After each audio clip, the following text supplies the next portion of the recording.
fake, that I'm blind. Yeah, yeah, yeah. Yeah, yeah, yeah. Yeah, yeah, yeah. Yeah, yeah, yeah. It only takes you a minute to show, but you ain't got nothing but an empty soul. You don't float like a butterfly or fight like Ali.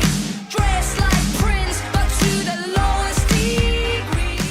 Hey guys, what's going on? Welcome back to Alan's Horror World. My name is Alan. Of course, you guys already know that. So welcome back to my reviews of the Scream franchise. We have one more movie to go after this one. Super excited. I can't wait to get into the Friday the 13th franchise once again. But we're going to go ahead and cut right to the chase because I honestly just want to get this review over with. Now don't worry, that doesn't give any hints as to my thoughts on this movie, and I don't hate this movie. So I want to get this over with because tomorrow, tomorrow's Friday the 13th. This review will be going up on Friday the 13th, as well as my review of Friday the 13th Part 2, but I wanted to go ahead and get this review out in advance. That way, I'm not too much behind on this franchise. So, today we're reviewing Scream 4, one of the most popular picks as either the best sequel of the franchise, or the worst in the franchise altogether. So, let's go ahead and get started. So, Scream 4 stars Neve Campbell, Courteney Cox, David Arquette, Emma Roberts, Hayden Panettiere, Anthony Anderson, Rory Culkin, Eric Knudsen, Adam Brody, Marley Shelton, and is directed by Wes Craven. This movie was released over a decade after Scream 3, 11 years in fact, and this would be Wes Craven's final movie before he unfortunately passed away in 2015. May he rest in peace. It has been many years since the Ghostface killer cut a deadly path through the town of Woodsboro. In order to get over the trauma of those horrific events, Sidney Prescott has written a self-help book. She returns to Woodsboro for her book tour and reconnects with old friends Gale Weathers and Sheriff Dewey Riley. However, Sidney's arrival also sparks the return of Ghostface, putting her and everyone she loves in danger. So unlike the plot synopsis of Scream 3, this one actually is true. This is actually a pretty true plot synopsis, I gotta say that. Scream 4. This is the one that divided fans for a long time. And then Scream 5 came out and divided fans even more. So, fans of this franchise are stuck in two places with this movie all the time. You have people who either think this is the best sequel of the franchise, or at least one of the best Scream movies, maybe even the best Scream movie, or you have people who think it is a pile of garbage, it's the absolute worst movie in the franchise, and it's one of the worst sequels ever made. You have those types of people. Where do I fall in on this with my thoughts on this movie? I'm sort of in the middle. I love Scream 4. I really do. I love this movie, but I can't deny there are some major problems with this movie that I can't ignore. It's not my least favorite of the franchise, but it's dang close. Scream 2 is my least favorite, but this would be right above it. But I still love this movie. I still think it's a great installment of the franchise. In fact, I think all of these movies are pretty fantastic. So let's just go ahead and get into the positives of Scream 4. Wait, I should be calling this movie Scriforum. I mean, that's what it said on the poster, so I'll just call it Scriforum. I'm just kidding, I'm still gonna call it Scream 4. I just wanted to make that funny. First off, I gotta talk about how gory this movie is. The kills in this movie are a massive step up from the ones in Scream 3. The ones in Scream 3 were horrible because there was barely any gore at all. This one, it's just basic stabbings yet again, but this time they're extra gory, and they're really brutal kills. I honestly think this is the goriest movie of the franchise, even though Scream 5 did get really gory at some points in the movie, but nah, this one still tops it. The Ghostface is pretty brutal in this one. Probably the most brutal he's ever been in this series. It's insane. You have Olivia's death where you literally see her intestines hanging out of her body after her death, and you have some really brutal stabbings in this movie, although some of the blood is unfortunately CG, which I wish they didn't do. Luckily, the fifth movie went back to practical effects, but I really love the kills in this movie. I love pretty much all the kills in this movie. Well, Rebecca's death is a little lackluster, but then she's thrown off the top of the freaking hospital parking garage, and that makes up for it. But I love most of, if not all, the kills in this movie, so that's a big positive and a massive step up from the third movie. Second, the soundtrack in this movie is pretty fun to listen to. That is the songs that are used in this movie. The score is pretty fun to listen to as well, but I love the songs like Bad Karma, Something to Die For. I love those songs in this movie. I really wish they used Red Right Hand, but from what I heard, like, apparently there was copyright reasons that they couldn't use Red Right Hand in this one, even though it's literally been in every other Scream movie but this one. But I do love all the songs in this movie, and I actually think Marco Beltrami's score is, like, his score in Scream 4 is almost just as good as the ones in 1 and 2. It's right up there. Like, the soundtracks of the Scream series, like, the score of all the movies are really good, even though Brian Tyler replaced Marco Beltrami in the next one, but we'll get to that when we get to that this weekend. But I really do love the score in this movie, and I love the songs that are used in this movie. Next, Sidney, while not as developed in this movie as she is in the first 3 movies and even the 5th movie, she's awesome in this movie. I really love Sidney in this movie. You could tell at this point she is done with Ghostface's shenanigans.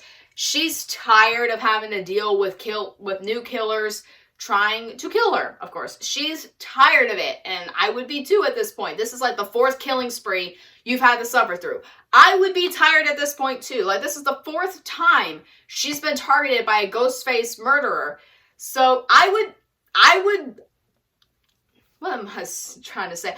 I would be just as tired as she is of this crap. You could tell by Neve Campbell's performance, Sidney is over it. She's over it. She just wants to leave Woodsboro and never come back. But you can tell she also wants to bring these killers to justice. I do think she's much more developed in the 5th movie, even though she's not in it as much as she is in this one, but I still love her in this movie. Fourth, spoiler alert for this movie, even though it's been out for 11 years now. Spoiler warning, I'm about to reveal who the killers are in this movie as a form of my positive. Now, to be honest, I'm only shoehorning in one of the killers as a positive because I honestly don't think they're that great of a Ghostface, but the other one is an amazing Ghostface. So 3, 2, 1, go watch Scream 4 and then come back to this if you haven't seen it. You have been warned. Spoiler warning, Jill and Charlie are the killers in this movie. Now, I love Jill. I love Jill as a killer. Her motivation makes sense for the time being. Like, it makes sense for the time this movie came out, and even for today. She wants to be the 2010s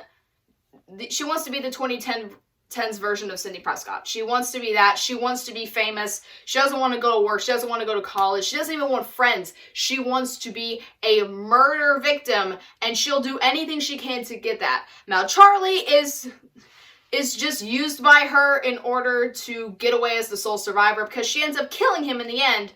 So, I don't like Charlie at all as a killer. I mean, I like his character, but as a killer, no, and I'll get to that in my negatives. But Jill, mostly, she is a great Ghostface. I love the 3rd act with her because Emma Roberts goes crazy. She goes insane, and to be honest, I'm loving it. I love every freaking second of it.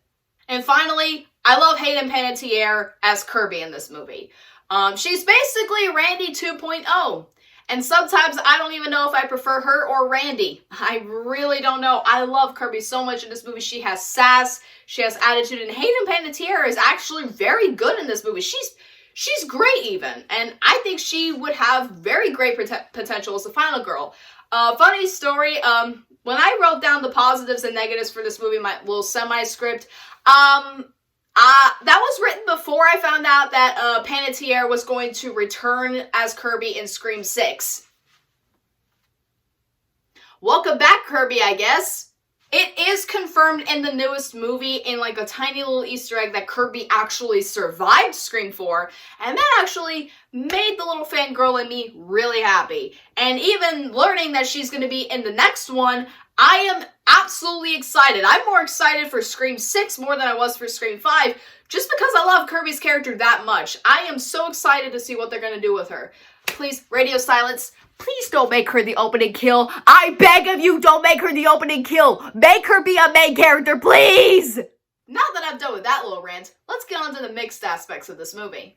First off, most of the side characters are not that interesting. They're not as bad as they are per se in Scream 3, but they're not that memorable. Like, they really have nothing to write home about. I mean, they have memorable moments, maybe some memorable lines, but like, they're just not memorable characters. I think they're just there to die, and that's kind of unfortunate because like the side characters in the first movie were all really good, and I even think the side characters in the newest movie were excellent. And I'm like, okay, they actually did side characters correctly this time around. Even though they ended up dying, I still loved them as much as I loved the main characters.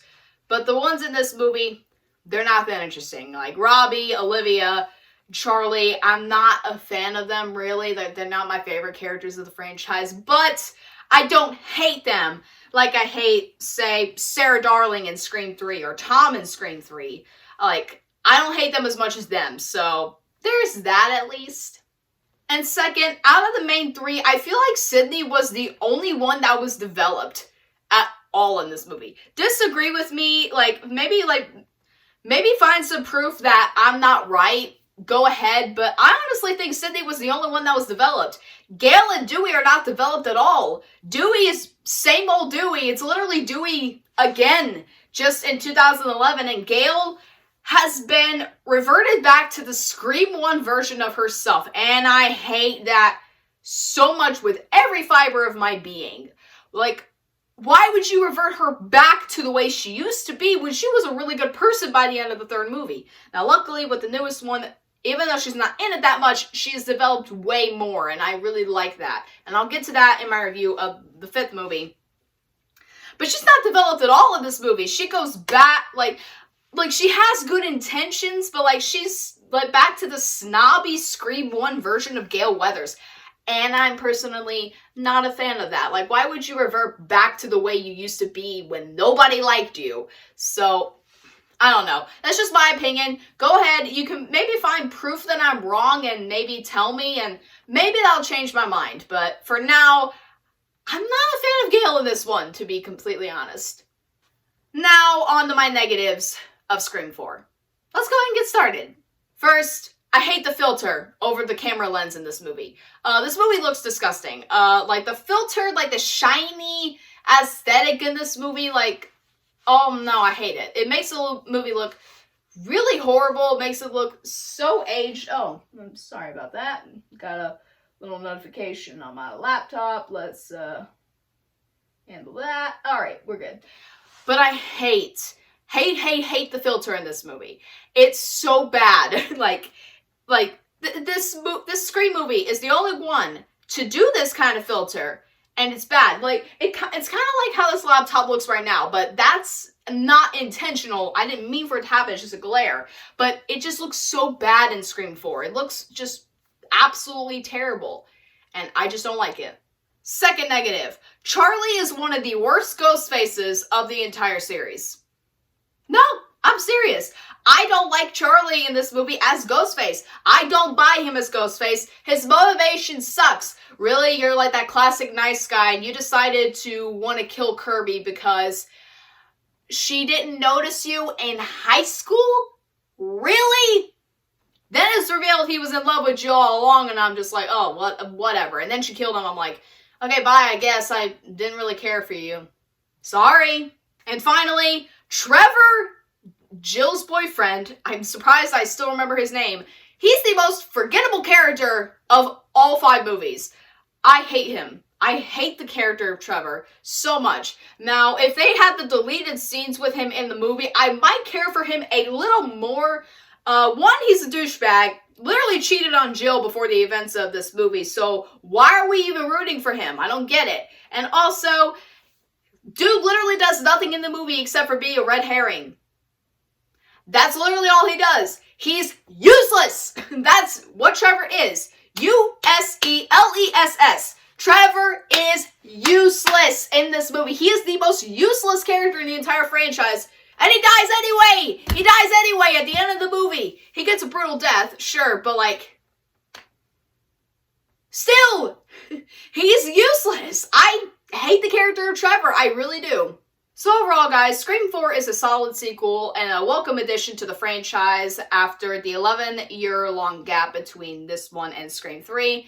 And the same thing would happen with the newest movie. This would come out 11 years after Scream 4 because of the whole Wes Craven passing away, and they're trying to figure out how to do a new movie. But I really recommend this movie if you're looking for a movie with the main three reuniting and doing another movie again. It's a fun watch. I don't think it's a fantastic movie. It's a great movie, but it's not amazing like the first movie is. And it's never going to be amazing. But I really love this movie. It's a great addition to the franchise. Not my favorite, but it's one I highly recommend watching if you want to marathon all the movies. I'm going to give Scream 4 an A-. Man, I've just noticed that I've been giving an A- to all these movies since the first movie. That's interesting. So anyways, guys, what do you think of Scream 4? Let me know in the comments below. Do you love this movie? Do you hate this movie? Let me know. We can debate about it in the comments below. If you despise this movie, go ahead and let me know. Are you excited for Kirby to return in Scream 6? And yes, I'm not lying. It was actually confirmed. She is coming back. So are you excited for her return? What do you think her role in the movie is going to be? Please don't say the opening kill or I will end you. Not really, I won't. But like, I will get angry.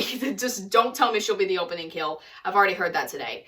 But yeah, that's it. So be looking forward to my review of Friday the 13th Part 2 later today. I'm going to be filming this on Friday the 13th, like the review of Part 2. I'll be reviewing it on Friday the 13th, and it will be up Friday the 13th tomorrow night. Or tonight, I guess. Whatever. And also be looking forward to my review of Scream 5 and my ranking of the Scream franchise coming this weekend. And then I'll be reviewing the rest of the Friday the 13th franchise after that, so yeah. And also, go ahead and drop a like on this video and hit the subscribe button, ring that bell so you get all further notifications for this channel because YouTube doesn't always recommend. So, anyways, guys, I guess that's pretty much it. So, anyways, I'm Madeline. This is Adeline's Horror World. Of course, you guys already know that. I love all you guys to death. And until next time,